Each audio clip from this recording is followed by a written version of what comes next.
Assalamu alaikum viewers, welcome back to the Vibes. How are you all? Today we will discuss a very important topic, that is learn to speak English. As you know that English is really very important language nowadays. आजकल हर second person यही demand करता है कि we have to speak in English and everything that we do, that we perform, that we say speak listen, we have to speak English in our daily language. It's our will. हम चाहते हैं कि हम English को जो है वो उसके ऊपर अबूर हासिल करें, उसको बहुत स्मूथली जो है उसको पढ़ें. तो आज के कंटेंट में हम यही सीखेंगे कि हम इंग्लिश को किस तरह से इजीली सीख सकते हैं, हम इंग्लिश को कहाँ कहाँ से हम इस नॉलेज को गेन कर सकते हैं और उस नॉलेज को हम अप्लाई किस तरीके से कर सकते हैं. Then firstly, how to learn English, how we can learn English. We are going to talk about learning English by the very simple way, the theoretical side. हम दो तरह से इंग्लिश की लर्निंग देखेंगे. एक तो होता है इसका theoretical way, जिसमें हम रीडिंग करते हैं, writing paper use in general. Simplest we can say that we read books और न्यूज़पेपर्स और रीडिंग, राइटिंग, इस तरीके से थियोरेटिकल वे में हम सीखते हैं. And the second one is the practical side. What is the practical side? Practical side is the speaking listening skills. जो हम बोलते हैं, जो हम सुनते हैं, उसको हम प्रैक्टिकल साइड कहते हैं. तो आज के लेक्चर में हम इन दोनों को तरीक़ों को यूज़ करते हुए देखेंगे कि that how to learn English and how to speak English. Theoretical way content books, papers, academic ways, जैसे कि हम एकेडमिक जो बुक्स पढ़ते हैं, जो एकेडमिकली हम चीज़ों को नोट्स वगैरह या जो भी हमारा स्टडी से रिलेटेड मटेरियल होता है, उन सारी चीज़ों से हम थियोरेटिकल वे में इंग्लिश को सीखते हैं. प्रैक्टिकली हम इंग्लिश जो सीखते हैं उसको हम अप्लाई करते हैं, हम प्रैक्टिस करते हैं. We speak again and again, we repeat words again and again. And free and fun ways. In free and fun ways means that we use English language or English words just like in funny mood or in our language, or just like we commonly speak with each other. हम funny मजाक वगैरह करते हैं किसी के साथ, या हम किसी भी फ़न वे में हम इंग्लिश को यूज़ कर सकते हैं, बोल सकते हैं, जिससे हम इंग्लिश को सीखते हैं. प्रैक्टिकली हम जो प्रैक्टिकल करते हैं, उस प्रैक्टिकल को परफॉर्म करने से पहले हम करते क्या क्या है, हम इंग्लिश लैंग्वेज को या सीखते हैं, उसको हम प्रोनाउंस करते हैं कि what is the pronunciation of the words, हम उसको बोलते हैं. अगर हम इंग्लिश लैंग्वेज को, या इंग्लिश एक लैंग्वेज है ना, एक ये नेटिव लैंग्वेज भी है, तो हम इस इंग्लिश लैंग्वेज को जब सुनते हैं या इसको प्रोनाउंस करते हैं या हम स्पीक करते हैं, तो इससे हमारी वोकैबुलरी इन्हांस होती है. इससे हमारी जो ग्रामर की मिस्टेक्स हैं वो क्लियर होती हैं. मोस्टली जो लोग होते हैं वो यही उनका ये फेयर होता है ना कि हम इंग्लिश बोल रहे हैं तो हमारी ग्रामेटिकल मिस्टेक्स हो सकती हैं, हमारी वोकैबुलरी अच्छी नहीं है. तो इन सारी चीज़ों को हम कैसे इम्प्रूव कर सकते हैं? By listening, pronunciation and speaking English. Theoretically we have to read, write and translate by using papers. हम डिफरेंट पेपर को यूज़ करके हम उस इंग्लिश को ट्रांसलेट कर सकते हैं. हम देख सकते हैं कि हम किस वर्ड के लिए कौन सा वर्ड जो है उसको हम इंग्लिश में बोल सकते हैं. And we have to write the English again and again. Writing से भी हम सीखते हैं कि हम जो चीज़ें लिख रहे हैं उससे हमारी वोकैबुलरी और हमारी ग्रामर इन्हांस होती है. And reading most important. अगर हम जितनी ज़्यादा इंग्लिश बुक्स को, इंग्लिश न्यूज़पेपर को, इंग्लिश नॉवेल्स होते हैं, इन सारी चीज़ों को हम जितना ज़्यादा रीड करते हैं, रीडिंग से लैंग्वेज की जो वोकैबुलरी है या जो ग्रामर है, या जो आप ये कह सकते हैं कि एक स्टॉक जो है वो इम्प्रूव होता है, बढ़ता है. स्टॉक बन जाता है आपके पास एक लैंग्वेज का, वर्ड्स का एक स्टॉक बन जाता है आपके पास. तो रीडिंग जो है ये मोस्ट इम्पॉर्टेंट थिंग है. Next is the learning stages. Learning में हम कौन कौन सी स्टेज इस्तेमाल कर सकते हैं? Firstly we have to study English language as self study. Then we have to use the second stage, that is training and then teaching. पहले हम खुद सीखते हैं, खुद स्टडी करते हैं. Learn from the right source. हम राइट सोर्सेज को यूज़ करते हुए इंग्लिश लैंग्वेज को सीख सकते हैं. इसको स्टडी कर सकते हैं। लर्न हाउ टू सर्च, हम सर्चिंग के ज़रिए या जो प्रैक्टिस करेंगे हम अपनी स्टडी लाइफ में, हम डिफरेंट सोर्सेज को यूज़ करेंगे, उसके ऊपर सर्च करेंगे, वर्ड्स के ऊपर सर्च करेंगे, उनकी वोकैबुलरी पे, उनकी ग्रामर पे, हाउ टू प्रैक्टिस, हम उसकी प्रैक्टिस करेंगे। तो इन सारी चीज़ों से सेल्फ स्टडी होती है। फर्स्ट स्टेज किसी भी लर्नर के लिए, कोई भी लैंग्वेज है, कोई भी बुक है या कोई भी चीज़ है, उसके लिए जो फर्स्ट स्टेज होती है that is self study. Firstly we have to do self study. जब हम सेल्फ स्टडी करते हैं then we have to train our self, then हम अपने आप को ट्रेन करते हैं। हम उस ट्रेनिंग को कैसे करते हैं, हम कोऑपरेट करते हैं दूसरों के साथ, हम अपने आप को बिल्डअप करने की कोशिश करते हैं। मेक अ कलेक्टिव प्रैक्टिस, हम कलेक्टिवली उन वर्ड्स को, हम मोस्टली जो स्टूडेंट होते हैं वो आपस में इस चीज़ को डिस्कस करते हैं कि we have to speak English with each other in our common language or in our classrooms or in our relatives or in our friends। हम ये चीज़ें डिस्कस करते हैं कि हम इंग्लिश में बात करेंगे, तो इससे भी हम कलेक्टिवली जो है वो प्रैक्टिस कर सकते हैं इंग्लिश की। Have more test to get a good experience. Then teaching कैसे करेंगे, जब हमने सेल्फ स्टडी कर ली, देन हमने उसको ट्रेन अप, अपने आप को ट्रेन अप कर लिया, then we have to teach other, फिर हम दूसरों को टीच करते हैं। जब हमने दूसरों को टीच करना है तो उसके लिए हमारे पास क्या क्या होना चाहिए, वी हैव इनफ इंफॉर्मेशन।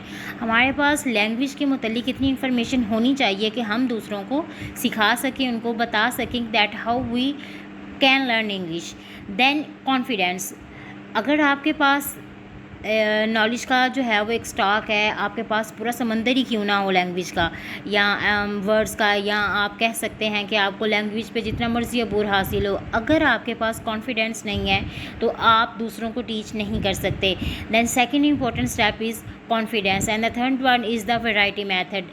अगर किसी को किसी एक मेथड से समझ नहीं आ रही है इंग्लिश लैंग्वेज की या किसी आपके टीचिंग मेथड की, तो आप अल्टरनेट मेथड यूज़ कर सकते हैं। आप कोई और मेथड यूज़ करते हुए इंग्लिश की लर्निंग कर सकते हैं, उसको सिखा सकते हैं, दूसरों को टीच कर सकते हैं। Then what is the right sources of English, English के लिए राइट सोर्स क्या है। फर्स्टली इनपुट होता है और आउटपुट होता है। We can say that the right source of English is everything comes from the native speakers. Native people होते हैं, इंग्लिश बुक्स होती हैं, रिसर्च होता है, आउटपुट में हम प्रैक्टिस करते हैं, प्रेजेंटेशंस देते हैं, राइटिंग करते हैं। एज़ यू नो दैट कि जब एक छोटा बच्चा होता है तो उस बच्चे को हम इंग्लिश पे अगर लगाएंगे ना, अगर हम उसके साथ इंग्लिश बोलते हैं तो वो इंग्लिश ही सीखेगा। हर चीज़ जो हम सीखते हैं वो हम अपने चाइल्डहुड से सीखते हैं, अपने बचपन से सीखते हैं।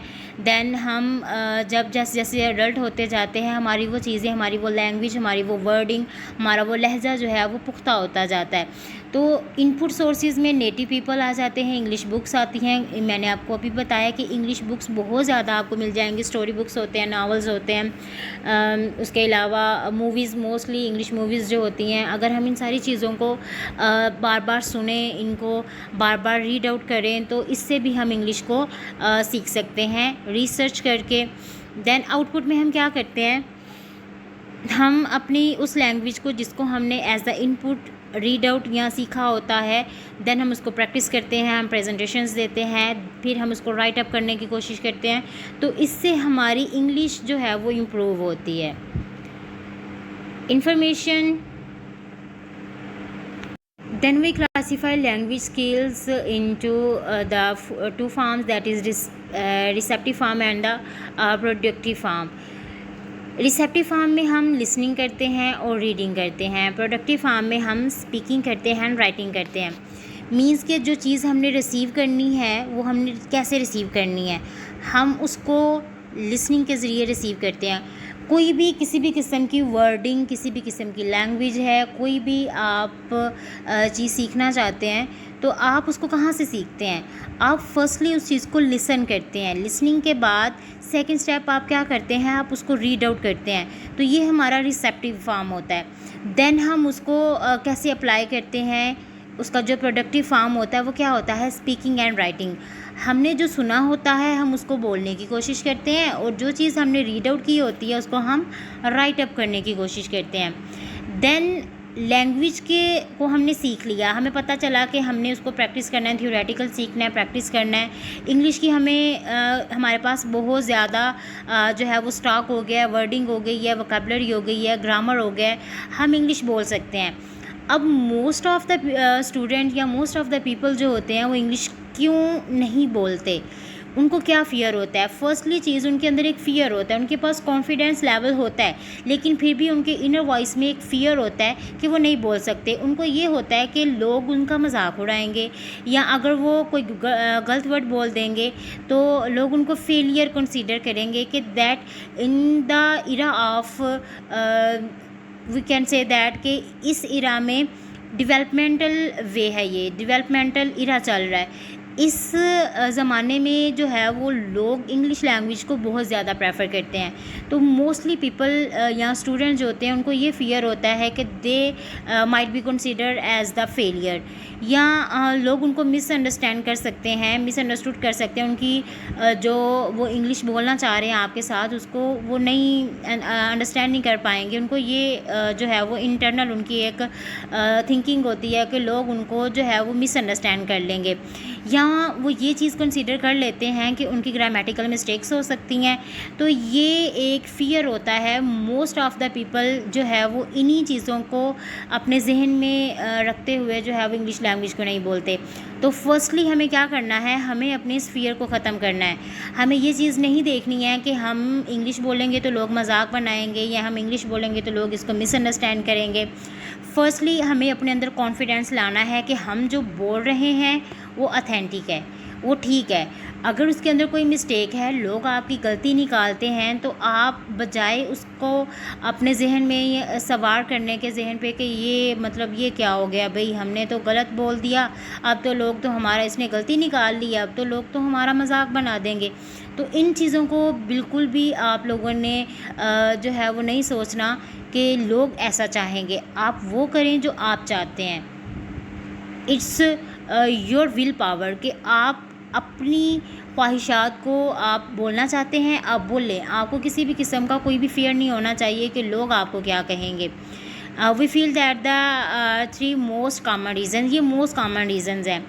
नेक्स्ट फ़ियर में anxiety reduces your brains ability. अगर आप फ़ियर रखते हैं अपने जहन में लोगों की बातों का, मिसअंडरस्टैंडिंग का या ग्रामर का, तो उससे एंजाइटी होती है, और जब एंजाइटी होती है तो हमारे ब्रेन की जो एबिलिटीज़ होती हैं वो वीक हो जाती हैं। तो इससे ये होता है कि हमारी जो मेंटल पावर होती है वो कम हो जाती है, जिसकी वजह से हम फेलियर का जो है वो शिकार हो जाते हैं। तो हमें चाहिए कि हमें फेलियर की तरफ जाने से बेहतर है कि हम उस चीज़ को इम्प्रूव करें और अपने फ़ियर को कम करें। The fear of being judged is usually present as well. क्या होता है कि ये जो फ़ियर होता है ना कि लोग हमें जज करेंगे, ये चीज़ भी जो है ये हमें जो है वो फेलियर की तरफ लेके जाती है। It is the sorry it is the same thing with foreign languages. We often think that other judges us for our grammar or pronunciation mistakes. हमें ये फ़ियर भी होता है ना कि भाई हमने गलत वर्ड बोल दिया है तो लोग हमें इससे जज करेंगे कि इसको तो कुछ पता ही नहीं है। तो ये एक फ़ियर होता है। ये सारी की सारी चीज़ें जो हैं वो हमारे कॉन्फिडेंस लेवल को, हमारी जो एबिलिटीज़ हैं, जो हमारी मेंटल पावर है, जो हमारी जितनी भी क्वालिटीज़ हैं उन सब को रिड्यूस कर देते हैं। तो अगर हम चाहते हैं कि हम इंग्लिश लैंग्वेज को बोलें तो हमें अपने इस फ़ियर को ख़त्म करना है। अब फ़ियर को ख़त्म कैसे करें भाई? हमें इस चीज़ को नहीं नोट आउट करना कि लोग हमारे बारे में क्या सोचेंगे। आपको एक चीज़ बताऊं कि जब भी कोई भी हम लैंग्वेज बोलते हैं ना, उसके अंदर ग्रामेटिकल मिस्टेक्स को बिल्कुल भी नोट नहीं किया जाता। आप अपनी बात अगले को क्लियर कर दें, यही इनफ होता है। लोगों के पास इतना नहीं होता टाइम कि लोग आपकी ग्रामेटिकल मिस्टेक्स को नोट करें। तो ग्रामेटिकल मिस्टेक्स को नोट डाउन करने के अगर लोगों के पास टाइम नहीं है ना, तो आपके पास भी ये सोचने का टाइम नहीं होना चाहिए। Next is identify your exact fear. वही चीज़ होगी कि पहले आइडेंटिफाई करें कि आपको किस चीज़ का फ़ियर है, कि लोग आपके बारे में क्या सोचेंगे। आप तीनों में से किस रीज़न पे फॉल कर रहे हैं, या उसके अलावा अदर रीज़न्स हैं। Then practice again and again. उन वर्ड्स को जिनका आपको लगता है कि ये लोग आपका ग्रामेटिकल मिस्टेक्स निकाल सकते हैं, तो आप उसको जो है प्रैक्टिस करते जाएं, बोलें, इंग्लिश को बोलें, जितना भी बोल सकते हैं बोलें। लोकल लैंग्वेज में आम चीज़ों के बारे में लोगों से बात करते हुए, गुस्से में, प्यार में, हंसी में, इन चीज़ों के अंदर इसकी जो है वो प्रैक्टिस करें। क्वेश्चंस पूछें, इंग्लिश में क्वेश्चन पूछें। क्वेश्चन तो आप पूछ ही सकते हैं ना इंग्लिश में। स्लो डाउन, ज़रूरी नहीं है कि आप अगर स्टार्ट कर रहे हैं तो आप एकदम से कहें भाई हमें जो है वो इतनी तेज़ी में इंग्लिश बोलनी है कि लोग कहें कि वाह वाह हो जाए, तो ऐसा बिल्कुल भी नहीं करना। हमें क्या करना है कि हम पहले उसको बोलने की प्रैक्टिस कर रहे हैं ना, तो हमें उसको बिल्कुल स्लो डाउन, स्लोली सेंटेंसेस को बोलना है, ताकि सुनने वाले को हमारी समझ आए, लोग थोड़ा बहुत अंडरस्टैंड करें हमें। देन हम अपनी स्पीड को जो है वो बिल्डअप करते जाएं, उसको स्पीडअप करते जाएं। रिपीट, जो सेंटेंस हम डेली लैंग्वेज में बोलते हैं, आम जो हमें कोई भी वर्ड, जैसे हम पानी पीने के लिए जाना चाहते हैं या किसी से पानी मांगते हैं, तो हम इन चीज़ों को इंग्लिश में बोलें, can I drink your water, can you give me some water. तो इस तरह के सेंटेंसेस को हम रिपीट करें, अगेन एंड अगेन हम इनको बोलते जाएं अपनी डेली लाइफ में, तो इससे भी हमारी जो फियर है वो कम हो जाता है। स्माइल, जब भी इंग्लिश बोलें तो इस तरह का अपना फेस एक्सप्रेशन रखें कि अगले को पता चले भाई आपने कुछ बोला है और आपका इम्प्रेशन अच्छा पड़ना चाहिए। ये नहीं कि आप इंग्लिश बोल रहे हैं और अगले को पता चले भाई ये तो डर डर के बोल रहा है, इससे तो इंग्लिश बोली नहीं जा रही, तो बोलनी क्यों है। तो इस तरह का कमेंट लेने से बेहतर है कि आप इंग्लिश को बोलें with a smile. Take off time लें, ये नहीं कि आप एक ही दम जो है वो एक दफ़ा ही बोलना शुरू कर दें, भाई गलत मलत जो आए बोलते जाएं। जब भी आप इंग्लिश लैंग्वेज बोलना चाहते हैं आप बोलें, और बोलें उसको कैसे, स्लो डाउन कर लें उसको, और टाइम लें, स्पेस लें, थोड़ा एक वर्ड बोलते हैं देन स्पेस लें। Then identify your exact fear में आता है try talking to your self first. हम इस चीज़ को देखते हैं कि मोस्टली कहा जाता है कि भाई आप कोई भी चीज़ बोलना चाहते हैं ना बगैर डरे, तो मिरर के सामने खड़े हो जाएं और उस चीज़ को जो है वो रिपीट करें, बोलें, आपका कॉन्फिडेंस बिल्डअप हो जाएगा। तो firstly try talking to your self, अपने आप से बात करने की कोशिश करें। स्टार्ट कन्वर्सेशन विदाउट फियर, बगैर डरे, बगैर हिचकिचाहट के बात करना शुरू करें। Fear is not rational, it will only hold you back from your goal. Speak English fluently. अटक अटक इंग्लिश ना बोलें, कोशिश करें कि आप फ्लुएंटली एक रिदम के साथ इंग्लिश बोलें, लेकिन स्लो डाउन, थोड़ा आहिस्ता बोलें ताकि अगले को समझ आए कि आप कुछ बोल रहे हैं। देन प्रैक्टिस कैसे कर सकते हैं। Prepare and practice, natural talent of others, practice a lot, invest your time and energy into practice, improvement will be all time। क्या होता है कि आपने जब प्रैक्टिस करनी है ना, तो अपने आप को परफेक्ट बनाने के लिए आपको खुद को प्रिपेयर करना है। प्रिपेयर कैसे करना है कि अपना जो इंटरनल टैलेंट है, आपका जो इंटरनल आपकी एबिलिटीज़ होती हैं, उनकी प्रैक्टिस करें। अगेन एंड अगेन वर्ड्स को बोलें, अगेन एंड अगेन अपना जो लैंग्वेज है उसको बिल्डअप करने की कोशिश करें, बार बार वर्ड्स को बोलें। Most important thing book reading करें। Book reading, English movies, English talk shows होते हैं, उसके अलावा इंग्लिश न्यूज़पेपर्स होते हैं, इंग्लिश नॉवेल्स होते हैं, इंग्लिश स्टोरी बुक्स होते हैं। तो इन सारी चीज़ों को सुने भी और बोलें भी, और इनको रिपीट अप करते जाएं, राइट अप करते जाएं, बोलने की कोशिश करें। खुद से बोलें, अपने रिलेटिव से बोलें, अपने फ्रेंड से बोलें, then you can talk to other fluently. Speak. If you feel afraid, one-on-one conversation is a good start. To overcome your fear, try talking to one person. Concentrate on the speed, style, way of speaking. Especially if you talk to a stranger, relax. ये वो step हैं जो हमें बोलते हुए इनको जो है वो रिपीट अप करना चाहिए, इनको जहन में रखना चाहिए कि हमने इस चीज़ को यूज़ करते हुए बोलना है।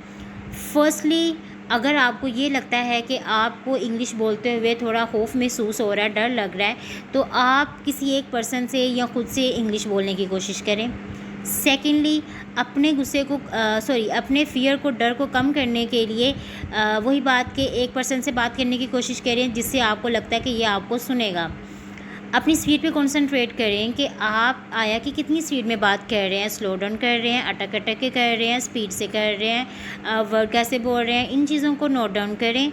देन जब भी आप स्ट्रेंजर से बात कर रहे हों तो कोशिश ये रखें कि आपको पता हो कि आप बोल क्या रहे हैं, आपकी स्पीड कैसी है, आपकी वर्डिंग कैसी है, आपका लहजा कैसा है। देन अपने आप को मोस्ट इम्पॉर्टेंट थिंग रिलैक्स रखें। In the beginning, speak slowly. It is interesting to know that if you begin talking clearly and slowly, your fellow person will also speak that way too.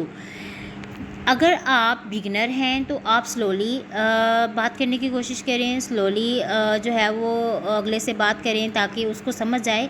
और most important thing, जब आप किसी अगले से बिल्कुल slowly बात कर रहे होते हैं ना, एक रिदम के साथ, उसको जो है वो थोड़ा फील होता है कि भाई मेरे साथ इतनी इंटरेस्टिंग वे में बात हो रही है, तो वो भी कोशिश करता है कि मैं भी इसके साथ इसी तरीके से बात करूँ। तो ये होता है स्लो डाउन मीन्स कि अगर आप अपने आप को स्लो डाउन करते हैं तो नेक्स्ट लिसनर आपको अच्छे से लिसन करेगा, देन वो आपको आपके ही वे में आंसर देगा। रिपीट, हम वर्ड्स को कैसे रिपीट करते हैं? There are various topics which you can repeat no matter how many different people you meet, repeat the topic. Example, talk about every days life. यहाँ पर देखें, आपने अपने टॉपिक को रिपीट करना है। टॉपिक मीन्स कि आप जो बात कर रहे हैं, आप एक वर्ड का, जैसे मोस्टली चीज़ें होती हैं जिनको हम अपनी कॉमन लैंग्वेज में, आम लैंग्वेज में, घर में, स्कूल में हम उन वर्ड्स को बोलते ही बोलते हैं। तो हमें क्या चाहिए कि हमें ये नहीं देखना कि हमने इस बंदे के सामने पहले ये वर्ड बोला था, ये इस टॉपिक पे बात की थी तो अब नहीं करनी, ऐसा कुछ नहीं सोचना। आपने क्या करना है, आपने उन वर्ड्स को रिपीट करते जाना है। जो भी पर्सन आ रहा है, रिपीट हो रहा है, वही पर्सन है, कोई नया पर्सन आ रहा है, आप बोलने की कोशिश करें, आप उनके साथ उन वर्ड्स को बार बार बोलें। देन जैसे कि आप अपने डेली लाइफ के बारे में बता सकते हैं कि डेली रूटीन में हम क्या क्या करते हैं, तो इससे भी आपकी लैंग्वेज जो है वो बिल्डअप होती है। It benefits because you will use same words and phrases, vocabulary growth। अगर आप सेम वर्ड्स को या सेम फ्रेजेस को, सेम सेंटेंसेस को रिपीट करते हैं तो उससे क्या होता है, आपकी अपनी प्रोनाउंसिएशन चेंज होती है, उसमें इम्प्रूवमेंट आती है, आपकी जो स्पीकिंग पावर है वो इम्प्रूव होती है, आपका कॉन्फिडेंस बिल्ड होता है, आपका फियर कम होता है, आपकी एंजाइटी कम होती है, आप मोर एंड मोर अपनी स्किल्स को, अपने मेंटल हेल्थ को जो है वो इम्प्रूव करने के साथ साथ उसको मज़ीद चीज़ों को सीखते हैं और उनको बोलने की कोशिश करते हैं। Smile. Keep an honest smile. When you start talking, don't think about your fear or about words or phrases you might use wrongly. Instead, put a smile on your face and just speak. Most important thing कि आप लोग जब भी बात कर रहे हों तो आपके चेहरे पे एक स्माइल होनी चाहिए ताकि सुनने वाला को आप में अट्रैक्शन फ़ील हो। सेकेंडली, जब आप बात करना स्टार्ट करते हैं तो अपने डर को, अपने खौफ को साइड पे रखें। इस चीज़ को बिल्कुल भी ना सोचें कि आप गलत बोल देंगे या आपकी वर्डिंग गलत हो सकती है, आपकी फ्रेजेस गलत हो सकती हैं या आपका जो प्रोनाउंसिएशन है वो गलत हो सकती है। इन चीज़ों को बिल्कुल भी नोट डाउन नहीं करना। Just you have to smile and you have to speak. It's really very important thing. आप उर्दू बोल रहे हैं, आप इंग्लिश बोल रहे हैं, आप कोई भी लैंग्वेज बोल रहे हैं, आप किसी भी जगह पर, किसी भी कंडीशन में मौजूद हैं, अगर आप विद अ स्माइल स्पीक करते हैं, बात करते हैं अगले के साथ, तो इससे लोगों के ऊपर आपका इंप्रेशन अच्छा पड़ता है। तो डेली लैंग्वेज में आप क्या क्या बोल सकते हैं? फॉर एग्ज़ाम्पल, आप किसी से सुबह मिलते हैं तो आप ग्रीटिंग कर सकते हैं इंग्लिश में। सेकेंडली, आप ये ना सोचा करें कि भाई हमारे जो वर्डिंग है वो थोड़ी मतलब कोई इस तरह की नहीं है जैसे इंग्लिश स्पीकर्स होते हैं या जो इंग्लिश को सीखते हैं। तो हमें ये चाहिए कि हम इसको अपने सर पे सवार करने की बजाय बिल्कुल स्मूथली विद अ स्माइल बोलें। I hope you can understand it very well.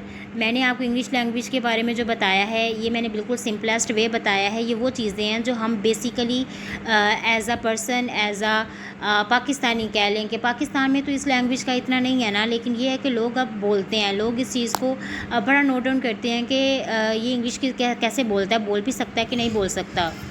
Then by using these method you can speak English fluently, easily, and you don't need to fear about anything.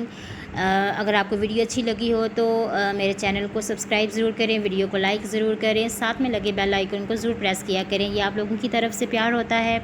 उसके अलावा आपका किसी भी किस्म का कोई question हो तो आप कमेंट सेक्शन में मेरे से पूछ सकते हैं। थैंक यू, अल्लाह हाफिज़, बाय बाय।